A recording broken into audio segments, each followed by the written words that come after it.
A lot of the system being exactly what it is. And we need someone who is going to cut that out.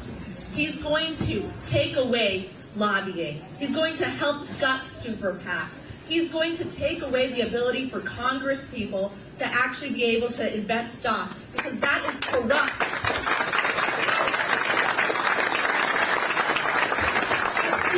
People ask me a lot of questions about healthcare reform because I'm a doctor.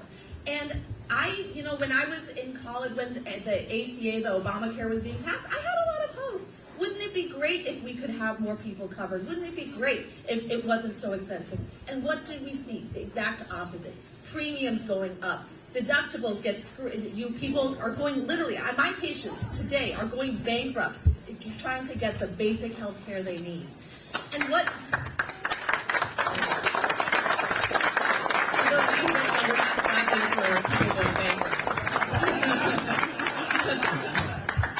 But what I've realized is our system is so corrupt that any healthcare reform that is passed, any law that is passed, any Speaker of the House who is chosen will be a disappointment until we gut this system. And ladies and gentlemen, there is only one man here who is going to be able to do it. Thank you so much for being here to hear from him. Yeah, let's do this.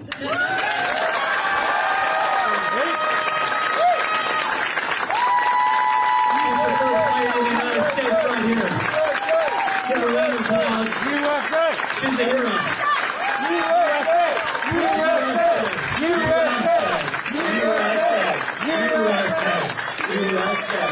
Hey, she's a hero. She saves lives every day. Cancer Hospital at Ohio State. She's a throat surgeon, but we're doing this together because this is about saving the life of our country. That's what's at stake right now.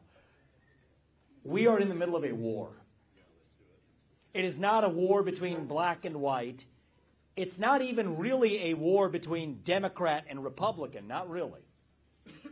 It is deeper than that. It is a war between those of us who love the United States of America and our founding ideals, and a fringe minority who hates this country and what we stand for. A war between those of us who embrace meritocracy and those who embrace group quotas. A war between free speech and censorship. A war between American exceptionalism and American apologism. And I call this a war because there's no middle ground here. Either you believe in these ideals or you don't. And I think right now more than ever we need a commander-in-chief who will lead us to victory in this war.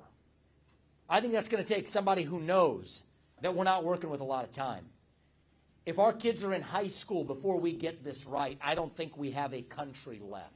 If the interest payments on our national debt become the largest line item in our federal budget, I don't think we have a country left. It's going to take somebody who isn't bought and paid for by that system, by the special interests that got us to where we are. Anymore, every politician is dancing to the tune of their biggest donor. And in my case, that biggest donor is me. I don't report to them, I report to you, the citizens of this country. That's right, that's what we're going to need to revive this nation. But I think now more than ever, we need a commander-in-chief with fresh legs who can reach and lead the new generation of Americans who is lost, hungry for direction that our party has actually failed to provide. And that's why I was pulled into this race. When I sat down with Apurva a little over a year ago, I told Apurva, and we ended up getting to the same place to do this together. It's our duty to this country after that red wave that never came. Remember we were supposed to have that? What happened there? They blamed Trump. They blamed abortion. No, it's deeper than that. We as a Republican Party are lost. We have grown lazy. We've become a failed party. Because the other side, they will give you a vision. They'll give you something. It's not the right vision, but they'll give you race, gender, sexuality, climate. And we're sitting here just criticizing that vision without offering an alternative vision of our own. What do we actually stand for as Republicans, as Americans? What does it mean to be a Republican in the year 2024? What does it mean to be an American in the year 2024? To me, it means we believe in the ideals of 1776. Ideals like meritocracy and the pursuit of excellence. that you get ahead in this country not on the color of your skin, but on the content of your character and your contributions. And that's why we will end affirmative action in every area of American life. Group quotas have been a cancer on our national soul, and we are done with that DEI cancer in America. It means we believe in the rule of law, and I say this as the kid of legal immigrants to this country. That means your first act of entering this country cannot break the law. That is why we will use our own military to secure our own borders in the United States of America. Southern border and northern border, too. Thank you. That's what it means to stand for the rule of law in the United States. It means that we, the people, create a government that is accountable to us, not the other way around. That the people who we elect to run the government ought to be the ones who actually run the government, not the shadow government in the deep state that's running the show today. So if there is one thing I deliver to you as your next president, one war that I will wage, not some pointless foreign war, but a war right here at home, is the war on our own shadow government in the United States of America. You want to actually drain the swamp? Let's get that started. You want to actually gut the deep state? Here's how we're going to do it. We're not messing around this time. I respect Donald Trump. He got this fight started, but now it's our job to finish it. We can't just expose the problem anymore. We actually have to address it. On day one, I will start firing 75% of all federal bureaucrats. That is how you drain the swamp. For the government agencies that have lost their way, from the FBI to the ATF to the CDC to the U.S. Department of Education, we're not just reforming them gently anymore. We're getting in there and we will shut them down. That's how you revive a constitutional republic. I'm not going to use last year's budget as the baseline, which is based on the year before's budget, which is based on the year before's budget. No. They're all broken, corrupt. That's how you get a $34 trillion national debt. We're going to start with zero as our baseline and ask what's actually necessary. Zero-based budgeting. That's how I've run my businesses. That's how I'm going to run the federal government. That's how we fight our national debt crisis in the United States of America. Thank you. If I can't work for you for more than 8 years, which I think is a good thing, by the way, neither should any of those federal bureaucrats reporting into me either. 8-year term limits for the bureaucracy instead of civil service protections. This is how you drain the swamp. Thank you.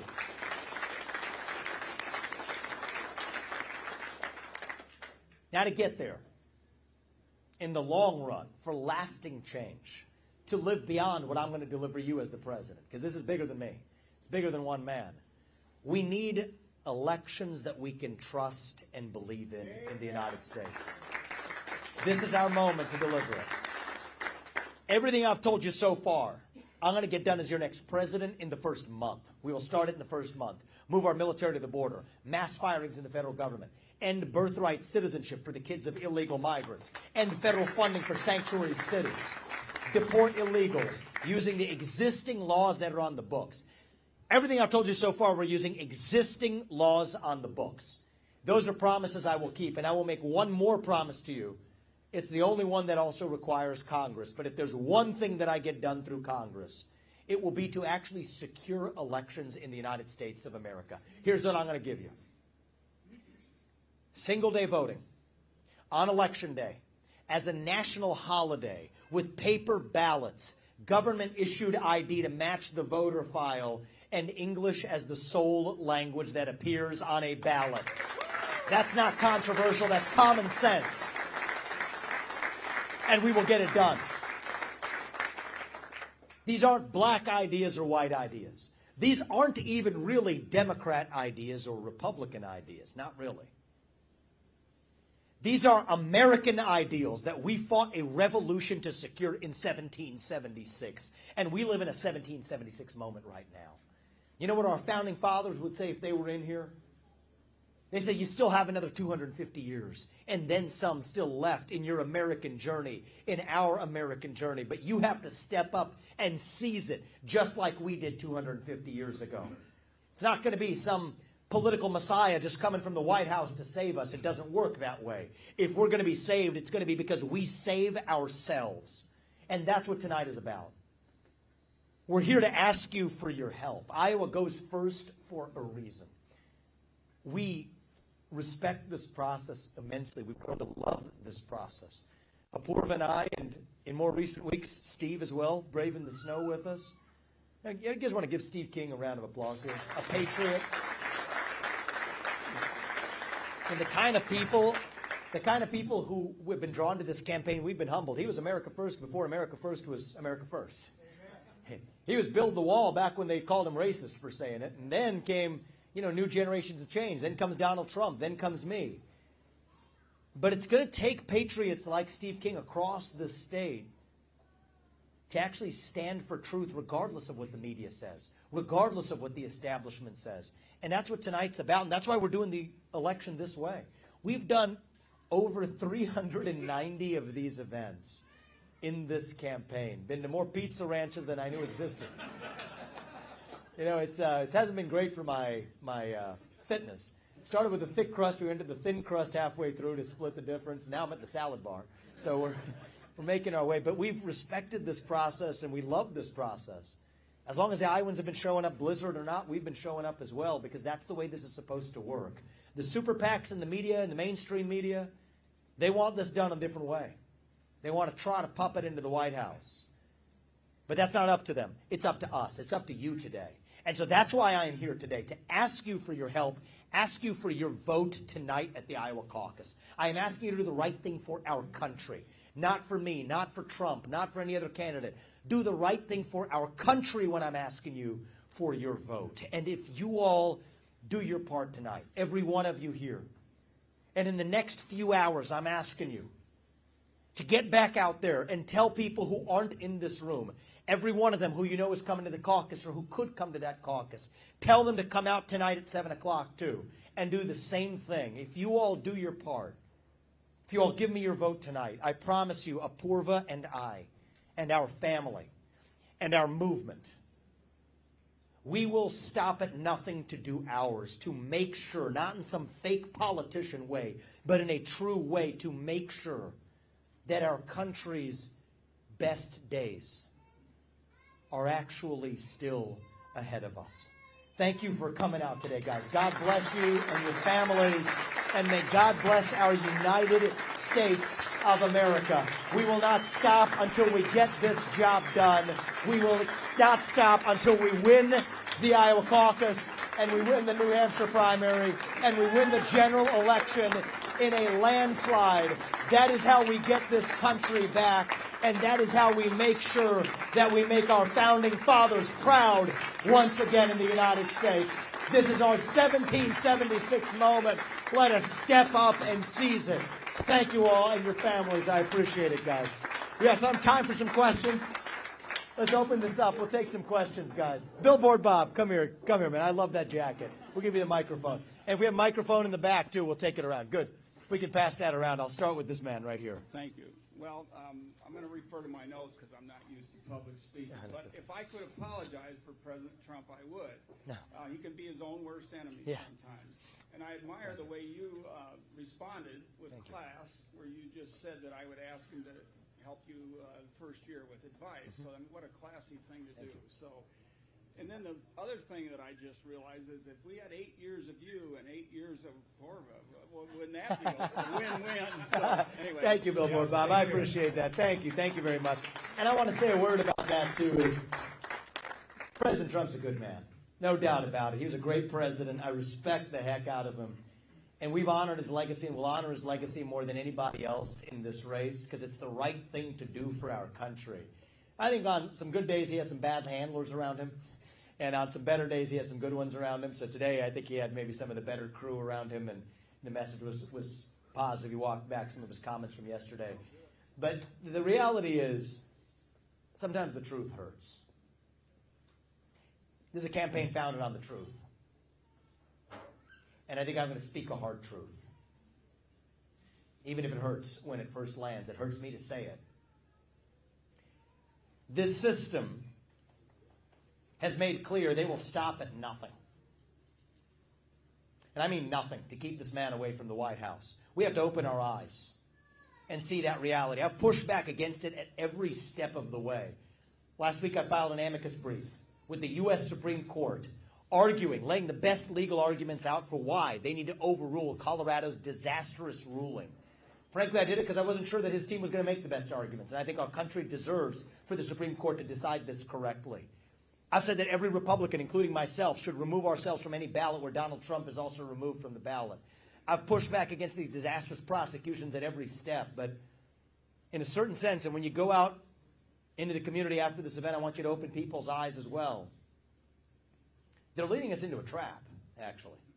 Last time it was a man-made pandemic and a rigged election. This time they're going to stop at nothing.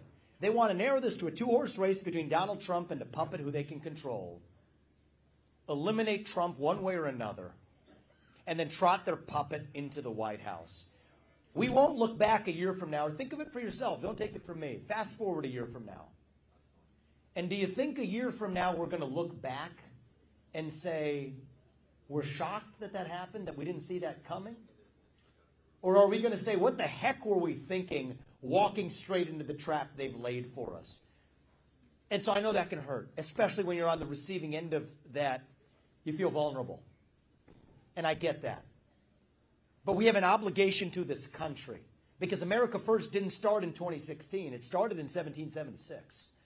And we owe it to our founding fathers and to this country to make sure we have another 250 years and then some still left. And so we love the man because he got this fight started, no matter what he or his handlers say in a given moment of feeling uncomfortable or vulnerable. We owe it to the man. He got this fight started. But we owe it to this country to now step up and finish it. And that's my duty to this country, and that's what we will do all the way until we get this job done, Bob. Thank you. Thank you. Thank you. Thank you. I just wanted to say I brought my wife, Pretty Patty, with me last time over here at the Czech Museum, and she was DeSantis. See, I told you I'm not used to this stuff. So anyway, but after she heard you, she's on the Vivek train. Thank you. I appreciate it. Welcome aboard. Thank you. I appreciate you, Matt. Thank you. Thank you. I appreciate it. Welcome aboard, guys. Thank you. Thank you, guys. I appreciate you guys coming out, too, and it's good to be back. We'll go. We got one right here. Okay, you keep working your way back. Kevin, how you doing? Good. Vivek, May 15th, right across the street. That's where you were. There was a few. You remember that? Yeah. It's a little bigger today, isn't it? Yeah. Yeah, it was warm that day. But thank you for making Cedar Rapids a priority. I appreciate it very much. One question. Are you ready to turn our sovereignty over to the WHO? Hell no, is the answer to that question. My answer to the WHO is say hell no. That's the answer. We should not fund any institution that's hostile to our sovereignty. WHO, WEF, indirectly, UN. That's one you're not supposed to say. But I think that we have gotten into a bad habit of funding domestic institutions that are hostile to our sovereignty. Three-letter agencies, FBI, ATF, CDC. Go straight down the list. Well, you get the three-letter agencies abroad as well. WEF, WHO, UN. There's only two letters, I guess. Doesn't matter. I think we should not be funding any institution hostile to the sovereignty of the United States of America. And that's how we protect ourselves against the global push to a CBDC, central bank digital currency, that they don't want us to talk about because they want to bore you into submission. That's how they get to having your internet rights tied to a government-issued ID that other countries and now some presidential candidates in this one want to use as standard for infringing on the free and open internet. And so we're done with the WHO. We will regain our sovereignty as the United States of America, and that's the top job of the next U.S. president, to stand up with a spine to those infringements on our sovereignty. I'm not some global citizen vaguely fighting climate change or whatever. I'm a citizen of this nation, the United States of America, and I will not be shaken in that. Thank you, Kevin. I appreciate it. Thank you. Thank you so much for being here. Thank you. I saw you across the street too. Everything you say, I am on board. I think you hear most of the American people. You reflect everything I want to hear, which is truth. Sometimes, and to be the devil's advocate here, Sure. sometimes things that are too good to be true are not. How do we know that you aren't the plant? Yeah, well, I thank you. I appreciate that because I get this a lot, actually. it makes me, first I found it annoying, I'm going to be honest with you. But I let that go, and I think there's a certain sadness, actually, because how bad must our Republican Party be that if you get somebody who's actually telling you the things the rest of the Republican Party can't say but we've been rooting for a long time, the truth of what happened on January 6th, pardoning those peaceful protesters, stripping pharma companies of their vaccine liability exemptions, opposing the CO2 pipeline as Steve King has and as we have together, that we would think that our Republican Party is so bad that if somebody comes along and does what we're rooting for, that we can't trust them. That's where we are right now. That's why I say our party has a sickness. And one thing I would share with you, maybe I'll call Steve back too, because I think this might have been I don't want to speak for Steve, but I think it might have been a concern that Steve had early on. But, maybe say a word about this is, I don't know how many of you guys know in this room know this guy. He's not somebody who's going to be nobody's plant, I'll tell you that. But for better or worse for the system. But I think that one of the things that I look at, right, when I'm trusting people, when I'm hiring people, I've hired thousands of people. That's what this is. This is a job interview, right? You're hiring me. And so any question is a fair question to ask. But one of the things that I look at when I'm hiring somebody is what sacrifices has somebody made to advance their convictions? I stepped down from my job as the CEO of a multi-billion-dollar company, because I refused to bend the knee to the BLM cult that every other CEO is bending the knee to. I was the only biotech CEO, the only tech CEO in the country willing to do that. Multiple advisors to my company stepped aside. I faced great personal cost. I nonetheless stepped down from that comfortable position to be able to speak the truth freely that this was toxicity. The positions I've taken in this campaign, they've lost me. I mean, I have a lot of connections and mega donors. I've built multi-billion-dollar companies. There's a lot of people who could be propping this up. They find my positions too extreme. They try to mollify my positions. They try to do it for me on the carbon capture pipeline. Bruce Rastetter didn't endorse me. You know who he endorsed? He endorsed Donald Trump. Yesterday. A couple hours before he attacked me. And I'm the number one enemy to the carbon capture pipeline in this state. And so I guess you could look at what has somebody given up. And you want to know, I mean, there's this notion of kind of a controlled opposition. You could kind of take this into, if you really want to open your eyes, see it for yourself. There's only one candidate who can tell you in this race that I'm not building a new building for the FBI, I'm shutting it down. Right? I'm not going to give subsidies to the CO2 pipeline. I'm going to end the use of eminent domain for the CO2 pipeline. I'm the only candidate who's against that CO2 pipeline. I had the courage to say it. Give up a lot of favor in the state from the establishment for that reason. The only one to tell you, I will pardon every peaceful January 6th protester on day one. Apparently, the only other candidate who can say that I wouldn't make Nikki Haley my vice president in a million years. That actually I can say that to you with a straight face without hedging on it, right? And I know that there's a lot of donors who are pressuring for that to certain candidates. And so look at the sacrifices that somebody's actually willing to make and then open your eyes and make the judgment for yourself. Don't believe what any politician gives you. Not me, not Trump, not anybody. But then open your eyes and see it for yourself and then make the right decision for this country. And that's what I'm going to ask you to do. And Steve, we had some conversations like this along the lines early on. And well, yes, and I'm just kind of pulling this, thinking of it this way. Follow Vivek's history and Apoorva's history, and that's real history all the way along the way. The accomplishments here, the books you've written, the business success that you have, Apoorva's medical success, and looking into this woman's, listening to her talk, I'm amazed. I am absolutely amazed. We did metaphysics, we did everything, we did gardening, we did Russian literature, all of this stuff. And Vivek and I have gone through this deeply too, and I watched it. So I would just say this, that I've heard that before, that there are people out there that are saying that this is all some kind of a program candidate or set up. There is no human being capable of doing what Vivek does and make it have it being an act. It just cannot be. It's not possible. Thank you. And anyway, but I appreciate that because I think we're electing a president. The reason people don't trust the government anymore is because the government hasn't trusted the people with the truth. And if there's one thing I do as your next president, when it's ugly, we'll give you the truth. That's part of why some in the Trump world didn't like it, but it's ugly. But I'll tell you the truth. It's ugly. Well, I went to Jeffrey Epstein client list, to the truth about what we knew about the vaccines, to the truth about COVID's origin and our funding in it, to whatever it is. The truth about what really happened on January 6th, whatever it is, the truth about UAPs, you're not supposed to talk about that one because then they say you're a crazy person. Well, whatever it is, we the people deserve the truth. And if there's one thing I'm going to give you as the next president, we're just going to tell you what we know. Tell us the truth again. And you know what? That's the reason people don't trust the government is the government hasn't trusted the truth with the people. And so that's what I'm going to give you as your next president. And I'm going to believe I'm going to be the last best chance we have to make it happen. And that's why I'm asking for your vote tonight. So thank you for that. I appreciate it. Thank you. I appreciate it. Yeah, we'll go here, and then we'll go to Ralph. Oh, yeah. Did you have one?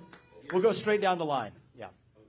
Well, I'm a one-issue voter. What does shall not be infringed mean to you? Mm-hmm. Means that actually shall not be infringed, that we actually take it seriously. And so that's every one of our constitutional liberties is what that applies to for me, including the one amendment that protects all of the other ones, the Second Amendment. The Second Amendment's the one that puts the teeth into all of the other ones. And so the First Amendment's the most important because it came first for a reason. You have the right to speak your mind freely and to worship freely without the government getting in your way. But you don't get that without the Second Amendment that puts the teeth into the first. People got to understand it's not about hunting and sport shooting. And that's why I didn't even say the Second Amendment. I said the entire Constitution. That's what it's actually about. It's not about the delicacies of fun. China and Iran claim to offer the same freedoms we do, but they don't have a Second Amendment. Black Americans didn't enjoy their freedoms in this country, even after the Civil War, until their Second Amendment rights were secured. And I'm going to touch on the hard thing here.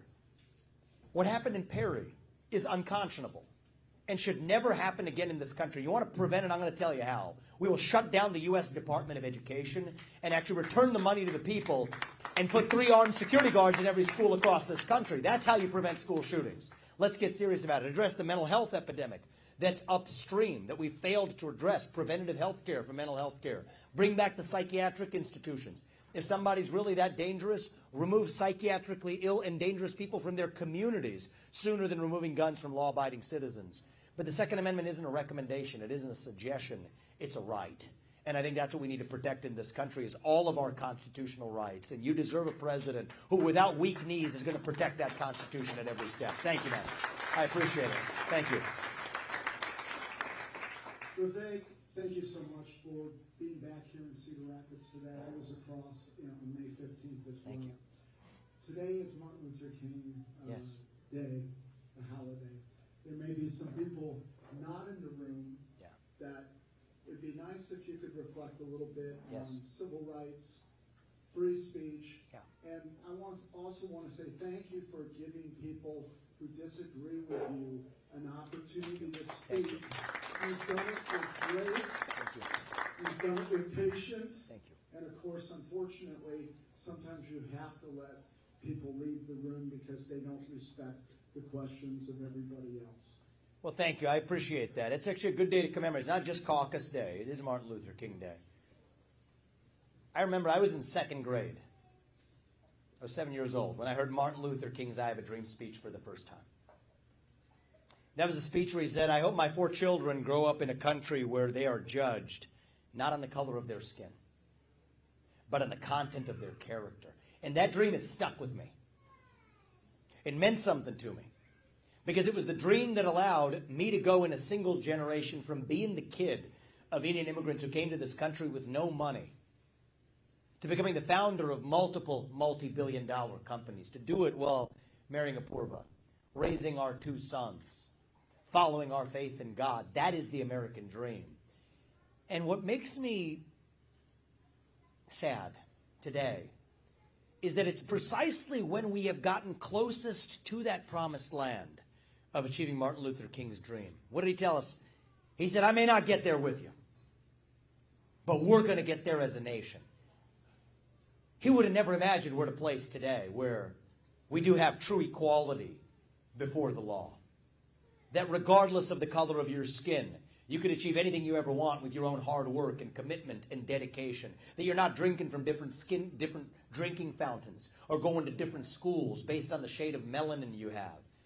That you're free today to, even as an adult, behave how you want, identify how you want, as long as you're not hurting children or foisting that ideology onto anybody else. We live in a free country, and yet it's precisely when you get to the doorstep of reaching the promised land that we start to invent new delusions of systemic racism, of white privilege, of now you live in a moment in our history where you can live with who you want, if you want, how you want, that you say, no, now it's the LGBTQIA plus movement, transgenderism, the very people who said the sex of the person you're attracted to on the day you're born is hardwired.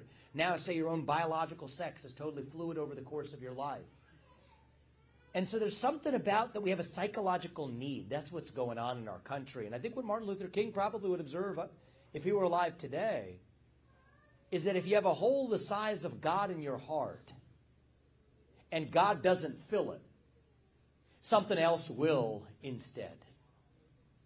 That's where the poison comes from. Pick your favorite one: wokeism, transgenderism, climatism, COVIDism, depression, anxiety, fentanyl, suicide. These are all symptoms of a deeper void of purpose and meaning in our country. And the only way we're going to win isn't going to be just by playing whack-a-mole with the poison one by one. It's going to be by filling that vacuum with the real thing, with the vision of American national identity that runs so deep that it dilutes the woke poison to irrelevance. That's how we win. And in the few decades since Martin Luther King died, I think part of what happened is that even in the spirit of doing something good, we've been taught on days like today to celebrate our diversity and our differences so much that we forgot all of the ways that we are really the same as Americans. And if MLK were with us today, you know what he would say? Our diversity is not our strength. Our strength is what unites us across that diversity. E pluribus unum means something. It means from many, one. That's what won us the American Revolution. That's what reunited us after the Civil War. That's what won us 2 world wars in the Cold War. That's what still gives hope to the free world. And if we can revive that dream, which was the American dream, which was Martin Luther King's dream, if we can revive that dream, then nobody in the world, not a nation, not a corporation, not a virus, not China, is going to defeat us. That's what this American dream is all about, and that's what we're going to revive to save our great country. So thank you. I appreciate that, sir. Thank you. And happy Martin Luther King Day to everybody here as well. Thank you, Albert. Thank you. Yes, thank you. It's good to see you again. I have to say, Steve King, 22 years of friendship. True patriot. We both love the Constitution. We're patriots. And by the way, I want to thank you, Vivek, thank you, Rowdy. and your team. I think of Tricia and Carolina and Scott, Todd and Dylan and others have been so gracious. And you've been very gracious to the people of Iowa, treated us with such respect. And you value the role that we play as being first in the nation. It's not about us being first, but it's us giving the first impression to the rest of the 50 states. And our impression of you is excellent. Thank you, Rowdy. I want to ask you, you get in if you're president in November, how long will it take you to remove the illegals and to make the big strides that you want to make? And how will that get done, and how fast will that happen? I'll give you a straight answer, a very quantitative answer here. In terms of sealing the border, just sealing the border itself, we will have that done by March of 2025, by the end of March of 2025. That's rapidly after I take office, and here's how. We will freeze any federal funding to sanctuary cities. We'll freeze all funding to Central America. That puts the pressure on them to stop the northward flow. And I'm literally, as Commander-in-Chief, just going to move our military to our southern border. That I get to do in rapid order. We'll have that done in a couple of months. And on day one, I'll issue an executive order which just reflects the Constitution, which says that anybody who's born in this country illegally, or at least the kids of illegals in this country, will not enjoy birthright citizenship. So that starts on day one. So that we have done by the first 2 months in office, okay, 2.5 months. Now, to actually start the process of mass deportations, what I will tell you is by the end of 2025, those mass deportations will be well underway. I don't believe we will have gotten every last one yet, but they will be well underway, such that by the time of the following year, we will say that we are finally done in this country with our mass migration and illegal immigration problem, and the mass deportations are fully done by the end of 2026, well underway by 2025. And that tells you how thorough we're going to be in getting that job done, and that's the straight answer to your question. I'd love to tell you it was day one, but there's millions here. And we're not going to stop till we get the job done using sections of the law like 287G, which allow ICE. There's only 6,000 ICE agents, but there's a million local law enforcement. And the law already allows ICE to serve their warrants via local law enforcement if you have a president with the spine to actually stand for what the law actually says. So that's what I'm going to do as your next president, of the straight answer to your question, and we will get the job done. Thank you, Rowdy. I appreciate it. Thank you. To this gentleman right here. We got over here. Sorry. Sorry, Vivek. So you've started multiple multi-billion-dollar companies. President Trump also was in that same vein. One of the things that I think he had a major problem with was setting up his cabinet. There was a lot of people that he had a lot of trying to get away from that. I think it might be me, actually. I'll move this away. Okay. A lot of people, a lot of turnover. So what's your approach to how you're going to set up your cabinet, how you're going to set up your area for success? Sure. Thank you, man. And I appreciate that. We've been privileged to live the American dream. I didn't inherit my wealth. I didn't inherit my businesses. We started them and built them from scratch. I think part of what everybody has the chip on their shoulder that sometimes motivates them in their career. You know, my dad faced layoffs at the GE plant in Evendale, Ohio. He worked hard for our family. But Jack Welch, laid off, 2/3 of the people or whatever around him in that plant in their division. He's toiled and went through night school for 4 years to be able to keep that job and have the expertise needed. And actually, part of the reason I went to law school and was able to do so well is I already gone to law school once. I went to law school in 6th grade and sat in the back of the class with him.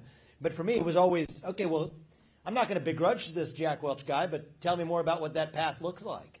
And that's actually part of what led me to achieve success. And I think that I'm grateful to that because I do have friends, and I think others are in this category of maybe inheriting that versus building it from scratch are two different things.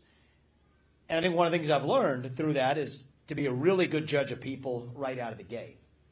It's one of the things I'm going to be able to do. And Rowdy, I appreciate you saying that about my team. When we built this plane while we were flying it, if there's one thing I'm proud of in this campaign, it's the team that we have built. These are patriots. What Steve King told me last week was if you're going to start a country, it's going to be the kind of people who are around you that's actually going to be a good group of people to start with. So if there's one thing I consider myself pretty good at, it's that. It's going to have to be people who are aligned with my vision for the country. That's one of the mistakes he made. And you know what? If you make mistakes, it's one thing, but nothing is to learn from it. I'm the only person in this race who can tell you, like I said, that these neocon creatures are not going to come anywhere. That Nikki Haley to John Bolton to Lindsey Graham to Karl Rove to Dick Cheney, they're not going to come anywhere near my White House. And I can tell you that with a straight face in a way that certain others can't. Right? We have our No to Neocons pledge, actually. It's notoneocons.com. I had fun making it during the website. It lays out the pledge that we're going to actually ask of everyone who does. Liz Cheney, too? Yeah, any Cheney. There might be a good one somewhere. I don't want to hold somebody's parents or grandparents against them. Maybe the next generation will have some sense knocked into them. But here's what I will say is the first step, though, is clearing the decks of the people who are already there. That's actually the mistake they made is you got the swamp creatures that are already there. They take over the process. That's why the first thing on day one is so important, that 75% mass headcount reduction. When it comes to the vice president, I want competence, aggressive competence, people who are going to be unafraid of making not light cuts, but deep cuts. I wish this guy was a natural-born citizen, or else I'd be selecting him as a vice president. That'd be Elon Musk. I think would be an excellent vice president. But, there's a constitutional conundrum there. So I think it's going to be someone like that, though, who's going to actually be making deep cuts with me, with competence. It's not just the Trump administration. Look at the current one. The person who's the vice president of the United States. The person, you don't know who's in charge of AI policy right now in the United States of America? It's Kamala Harris. I could think of no greater danger to the future of humanity than to put this woman in charge of AI policy. My minimum is, if I'm going to put you in charge of AI policy, you're going to have to be able to spell AI. That's going to be one of our tests for the kind of people we pick in those positions. And so that gives you at least competence matters to me. It's how I've built my businesses. It's going to be people who are better than me. See, I'm not somebody who's afraid of being overshadowed. To the contrary, you want to find people who are better than you at each of the things that you do. And I think that's where you want someone who's not insecure about that, whether it's the vice president or any other role, to pick the absolute best you're going to find for that job. And that's how I'm going to do it. Thank you, man. I appreciate it. We'll come to you, sir. I don't need a mic. I wear a flag suit for that. First and foremost, again, clap for the man and his team. Thank you. Thank you. I appreciate it, man. So, I know there are some people here that have not seen you and are undecided. What I'd like to know is, along your time here in Iowa, tell us your favorite experience on somebody that was like maybe totally against you or just undecided, and you converted them to Team Vivek. Well, you know what? It was, we've had a few of those, actually. We've had a few of those. Well, thank you for coming over, and I appreciate that. But you weren't one of the people who stormed one of our events. And we've had some of those, actually. There's a woman in Ottumwa early on in this campaign. So I'm staunchly pro-life. Just put that on the table, and I think that we can't compromise on our principles, period. And people will say you got to do that to win an election or something. Actually, I think the way we're going to win on this issue, I could tell you separately, is embrace greater sexual responsibility for men. Codify it in the law, and it's relevant to the story I'm going to tell you. I favor codifying in the law. We as Republicans and pro-life conservatives should stand for it. To say that if a woman brings a child to term, then she should be able to make the man the financially responsible party both for her and for the child if it's confirmed with a genetic paternity test. I think we need to codify that in the law so it's not men's rights versus women's rights. It's about human rights, and we're all in this together. And that's how we stand for principle but without losing on this issue. But anyway, that's my position. Turns out she was a single mother. She's frustrated. She's going through a lot of struggles. She storms into the event, just starts screaming at me from the back of the room, and turns out she didn't need a microphone either. But you know, I would say that she looked unstable. She was that upset, and so the security started escorting her back out from the room. And this is the first time that it happened, and I just had to make a decision from the stage, and the other people were booing her in the audience. But there was something about her that struck me as, you get the paid protesters, right? The AstroTurf left-wing people they'll put up to just disrupt events. We've seen that too, but this wasn't that. This was somebody who was earnest. And so I told the security to bring her back. Actually, we brought her to the front, about far from me as you are, and we gave her a chance to speak, to be heard. And in that, it came out that she actually had opted for life, not for abortion. She brought her, I believe it was her daughter into this world, and was doing, as best I could tell, a good job, as best she could as a hardworking single mother, to stand for life even in bringing her daughter up, but she was frustrated. And so I think what came out of that is midway through that event, she broke down in tears after sharing her story, and the same audience that was booing her was applauding for her by the end of it. And that's one of the moments I'll take with me for the rest of my life. And I think that we've had countless moments like that one. That one just happened to be somebody put their iPhone up and recorded it. And it was actually a 26-year-old guy who put it up on TikTok, and then it ended up reaching millions of people, and then the news media saw it and everything else. But there have been countless moments like that one that leave me heartened for this country, actually. There was a pansexual person who showed up at the state fair and challenged me with some of my views that have pushed back against the transgender movement. We had a civil exchange. This wasn't one of those crazy protesters who came up and tried to shout me down. She told me why she disagreed with my views. She gave me a chance to speak in return. I don't know that she agreed with me by the time we left, but we shook hands, and we went our way. And I think that's what America's founded on. You get to speak your mind openly as long as I get to in return. And dare I say it, when I see the next generation that is lost, it's not that they're always against us, actually. Most of the time they're not. They're hungry for direction, for purpose, for meaning. You asked the question about Martin Luther King. It's up to us to provide an actual alternative vision of what we stand for rather than just trying to silence the other side, which has been the left's tactic for a long time. But we can't adopt that tactic on our own side, or, you know what, that's how this world ends. That's how this country ends, not with a bang, but with a whimper. Both of us fighting each other, R versus D, while actually failing to recognize that we're just really adopting the same tactics as our own. And so that's why it's going to take somebody who stands for principle to reunite this country, not through compromising on our principles, but actually by being uncompromising about the principles that unite all of us as Americans. That's how we're going to get this country back, and that's how I'm going to lead as your next president. Thank you. I appreciate that. Last question, sir. You get the final word. Thank you so much, Pastor Rob Ryerson. Thank you. And I'm curious if you could talk about the rise of Christian nationalism and the threat that it is to the First Amendment. Do you really believe that that's actually the case? Yeah, absolutely. So I'll tell you somebody, and you're a pastor locally? Yeah, I'm a pastor. So I'll tell you, speaking as a Hindu in this race and in the country, and having met numerous people who have asked about our faith, pastors included, I have to respectfully tell you that from my vantage point, as a religious minority, I have not experienced Christian nationalism as a problematic trend in this country. That's been my experience, to be honest with you about it. But to the contrary, what I think we need to embrace is and revive in this country is the revival of faith and family and patriotism and hard work that we've lost in this country. And I think we need to be unafraid about standing for those shared national values. I'll tell you about my faith. I believe there's one true God. That God puts each of us here for a purpose. That it's our moral duty to realize that purpose. That the good things in life involve a sacrifice. God works through us in different ways, but we are still equal because God resides in each of us. That's the heart of my faith. Now, I went to St. Xavier High School, went to Christian schools. I can tell you, when I read the Ten Commandments for the first time, I was 14 years old in 9th grade. It didn't feel like I was really reading them for the first time. There's one true God. Don't take his name in vain. Observe the Sabbath. Honor your parents. Don't kill.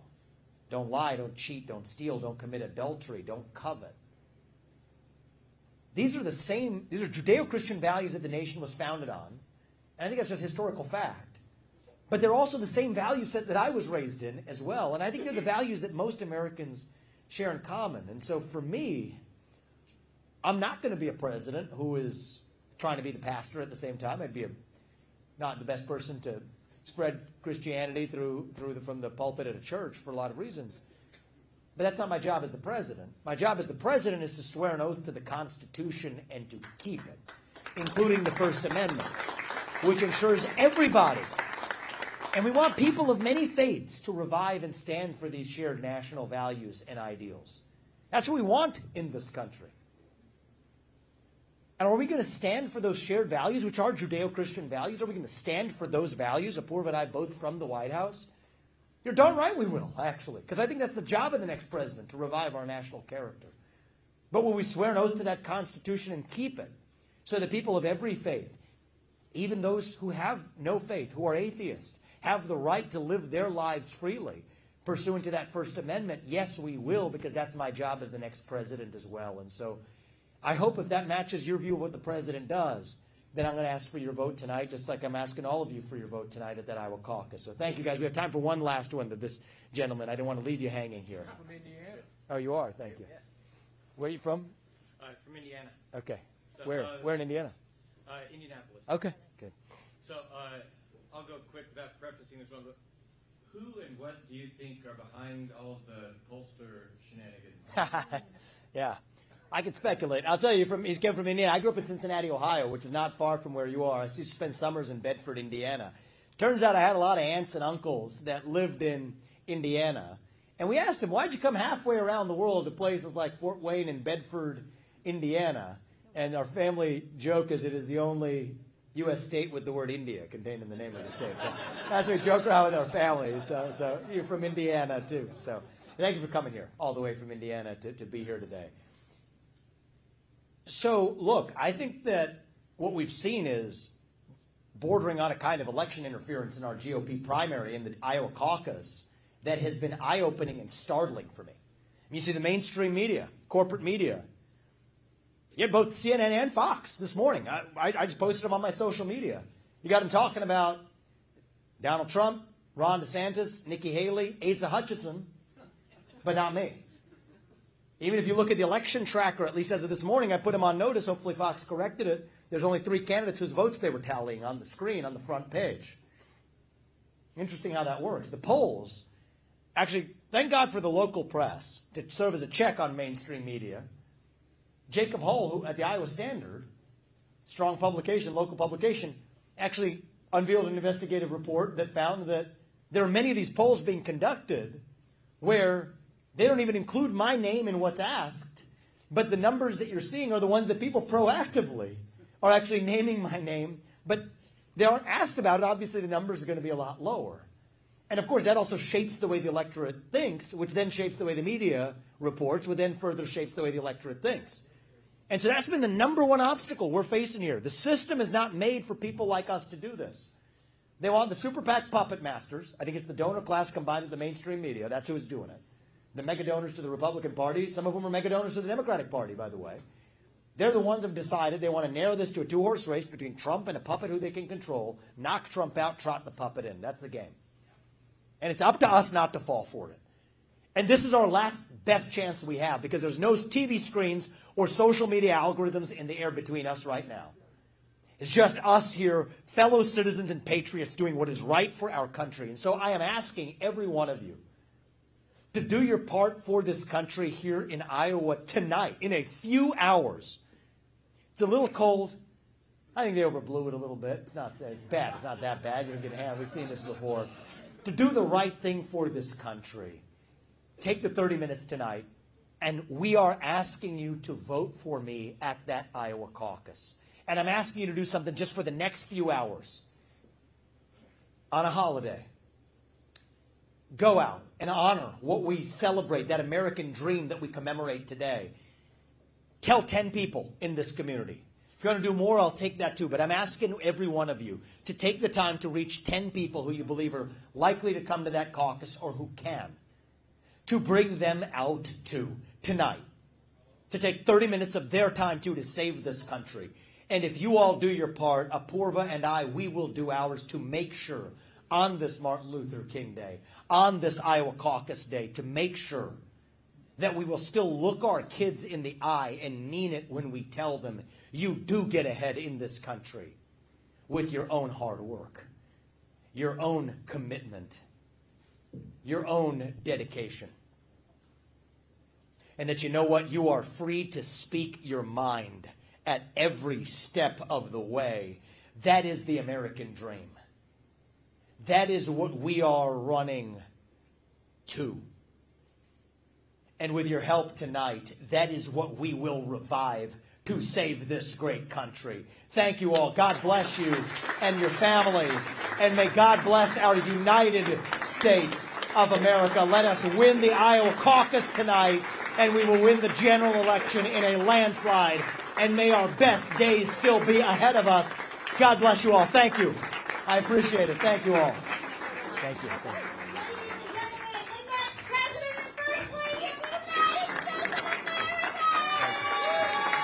you. Thank you.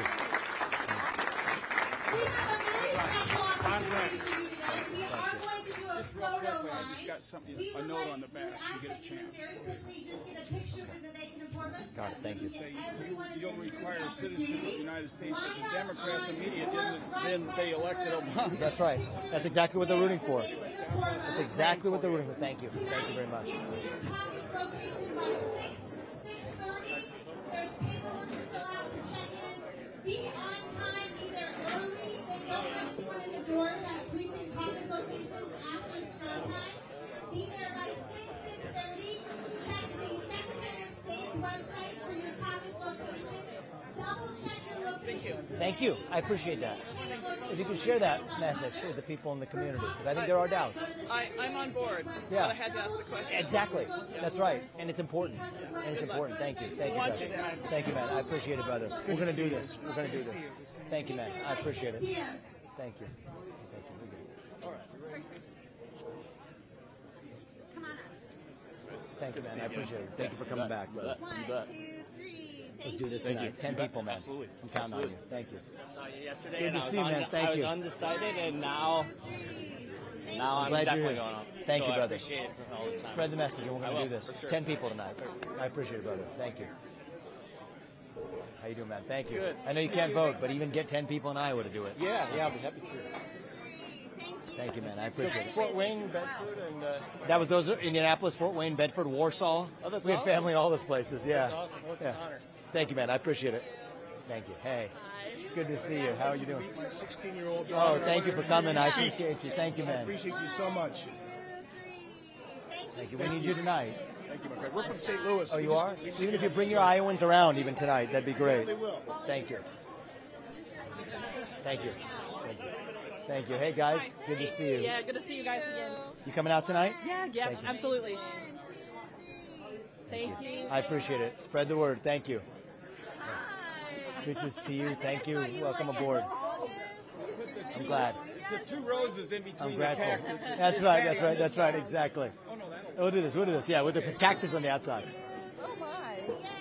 Thank you. Aw, Thank you. I so appreciate it. Oh, yeah. And I think we're gonna do this for the country. Yes. I think we really will. Yes. Well, what I told agree. her, Norm, the other day was when you told at the Tucker thing, you said, "Hey, she's a doctor because she just had the aorta valve Yeah. repaired, and she came over and gave her so much peace of mind." Right. But it's what you said, what I keep seeing you say, especially last Thursday. It's like, Thank you're just I the one. appreciate that. Yeah. Thank you so much. It means a lot to me, and we're gonna do this. Thank you. All the best. Hey, Robin. Good to see you. Nice to see you again. Thank you for being here, man. I appreciate you coming back. Thank you, and thank you for everything you're doing. It's you. nice to meet your wife. I Thank don't you for think being I here. got a chance to meet her last time. I don't think so either. So, thank you. It means a lot. Thank I you. appreciate your support tonight. Godspeed to you. Thank you. Appreciate it. Godspeed. You as well, It and means to a your lot to me. kids. Thank To you. your kids. Love that. Thank you, Robin. Appreciate it. Thank you. We're going to do this. Hello. Hey. Good Thank question, you, man. Pete, for being such a strong constitutionalist. That's what it's all about. I do. Tell your fellow Thank you. strong 2A people and constitutionalists across the state. I absolutely Spread the am word, telling man. everybody. Get this out tonight. Thank you. Pleasure, sir. It's good to see you, man. Thank you. Thank you. Thank you. Thank you, man. Counting on you tonight, man. God bless you guys. Thank you. Thank you for tonight. Thank you. Hey, it's good to see you, man. It's good to see you. Thank you. Thank you, so guys. much. I appreciate it. Thank you. I Good appreciate luck. it. Thank you, man. I appreciate it. It's good to see you, man. Good to see you again. You're gonna bring him Good to out see tonight? you. Absolutely. Oh, God. I was Pound telling it. everyone. Pound it I hard. was telling everyone. I got a flag up in my apartment. It's true. Pound it hard, brother. We're gonna do this. Thank you. Thank you. Hey, good to see you. Thank you. Thank you. All the best. Thank you. Thank you, man.